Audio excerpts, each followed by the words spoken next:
You might wonder how my guinea pig ended up in this situation. Let me explain.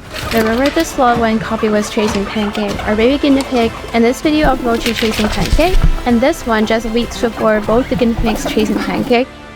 Yeah, the tables have turned. Pancake is only 6 months old and he's been growing so fast. I mean, compare his size before and now. He's as big as the other two. Last Friday, we were letting the piggies out to their playpens in the living room because it was getting hot. Now, usually we let them out on Saturday or Sunday so we can work around our schedule and so on. Key point of the story. The 3 piggies have been getting along okay by male guinea pig standards. They chase each other around, then eat hay together, take a nap, and repeat.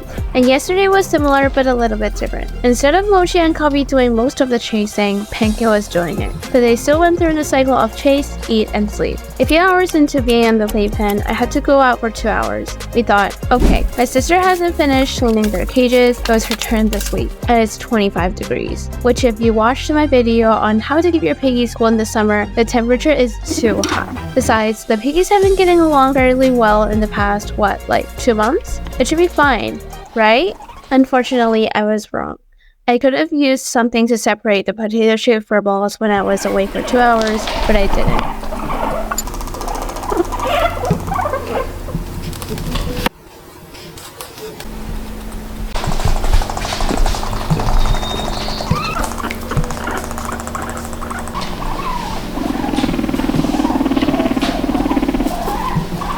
When I got home, I asked my little sister to help me film the guinea pigs. We didn't get to closely observe them because we were in the playpen looking down from high up. But 2 minutes in, we quickly noticed that Mochi and Coffee's behavior was a little bit different. They were more skittish and not as willing to cooperate. So we stopped filming and thought to just let them rest, we can cuddle them instead. And all of a sudden, my sister pointed to something close to her on the mat and said, "Wait, is that blood?"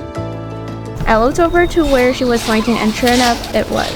Trigger warning, pictures and videos of dried blood. At first, my brain immediately went, oh my gosh, does one of the potatoes have bladder stones? But I've seen blood in pea before and this color is more saturated and the texture is thicker. I quickly snapped some pictures so I can show it to the vet later. We tracked each piggy one by one but didn't pick them up because we didn't know where they were hurt. And when it was Mochi's turn, we could see he had some blood on the right side of his nose and left side of his mouth. He looked okay, calm, eating, but a little tired. There was no doubt that Pancake did this to him. Why? Because Mochi and Coffee lived together no problem, and Pancake was chasing the two around in the playpen. Mochi just wanted to rest and didn't want us to pick him up besides petting him. So the first thing we did was put Pancake back into his cage and then Coffee too, because Mochi was hurt and we didn't want the two to touch each other. The piggy's room was much cooler at this point because it was nighttime and my sister made the playpen area smaller for Mochi. We snapped many pictures of his injuries and here are 2 good news and bad news. The first good news is that is all the injuries he has, and the bad is it's near his mouth and nose so it's incredibly hard to treat even temporarily ourselves. The other good news is besides being tired, Mochi seems fine. The other bad news is the fastest appointment to our vet is Monday morning. Our vet recommended us to take Mochi to the emergency vet, but we decided against it. It's a long story, but I can make a story time video talking about this in the near future. But to sum it up, that animal hospital does not know how to treat guinea pigs, and they falsely diagnosed Popcorn, rest in peace, saying he didn't have bladder stones, which in fact he did have, and also traumatized poor Popcorn during the visit. And I'm not throwing around the word traumatized lightly, so hopefully you guys can understand why we didn't want to.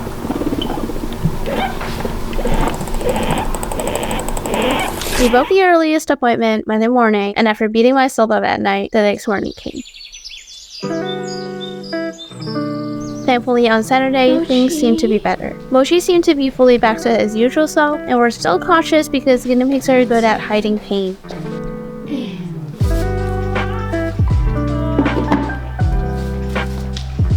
He let me pick him up and my sister and I were able to do a thorough body check on him. The night before we were concerned about the swelling near his left side of the mouth, but that day we noticed his injuries are beginning to heal. Of course, we're still taking him to the vet though. And just in case, we did a full body check on Coffee and Pancake as well. And thankfully, they didn't have any injuries. Now you might be asking, why didn't Pancake attack Coffee? We don't know the exact answer, but my theory is that Mochi is older than Coffee. Remember when Mochi and Coffee teamed up to chase Popcorn as he got older and we had to separate them? I think that might be one of the reasons. Also, Coffee is an escape artist and he's very fast, so that might be another big factor. Let me know what you think and if you have any more theories. Alright, 2 very important things. First, if you're in a similar situation or one of your guinea pigs did something really bad, please do not punish them or yell at them in any way. They don't know what they did wrong, and doing so will only make them scared and confused. The second thing is, this video isn't telling you that your guinea pig shouldn't have a buddy or to just get one guinea pig. Single guinea pigs can get depressed along with other health problems. Popcorn had been single for a while when we were finding buddies for him, and he was much happier when he had friends, even if they were separated. It's like having neighbors to talk to instead of roommates. I made a video detailing the reason and also how to make your single guinea pig happy, because we aren't in a perfect world and sometimes there are single piggies. Now that we have the disclaimers out of the way, today is Sunday, 2 days after Mochi's injuries, and things seem to be going well. His mouth and nose are healing, or else I wouldn't be recording this voiceover. Also, I'm currently researching PTSD and guinea pigs and safe plans for them because it's spring. These topics are quite hard to research, so it'll take a while, but I am working on it. If you don't want to miss it, consider subscribing. Anyways, I'll update you tomorrow.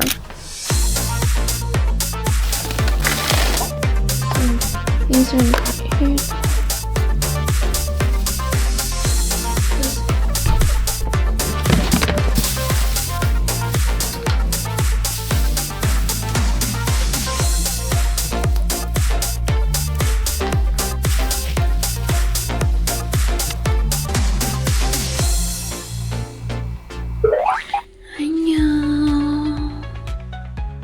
Good morning, Mochi.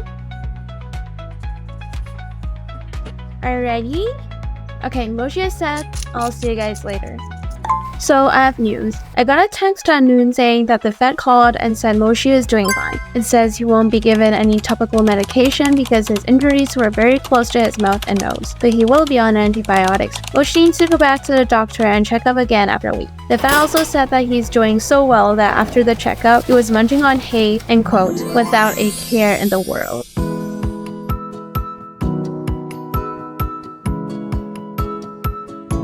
But there are 2 things I didn't know when Mochi came back from the vet. First off, Mochi's nose was shaved.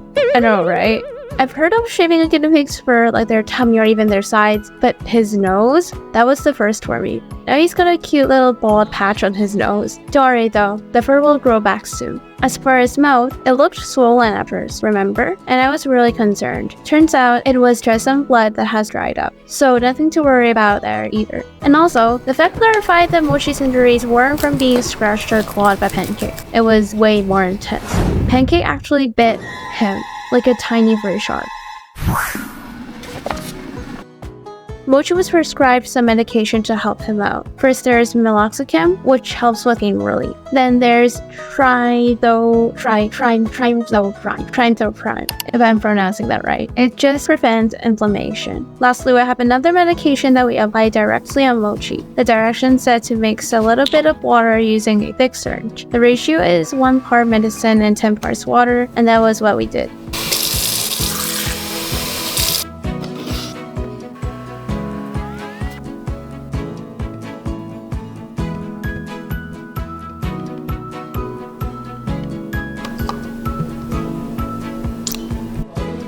Would you like some treatment? Now we were also wondering if we directly apply it to Mochi's mouth and nose, wouldn't it poison him or something? But turns out it's even safe for guinea pigs to eat, and Mochi is a great patient. So here's where I'll be leaving you guys in this video. Stay tuned for updates though. If you're still watching, please consider liking this video and subscribe. It really helps. Thanks for watching and I'll see you next time. Bye!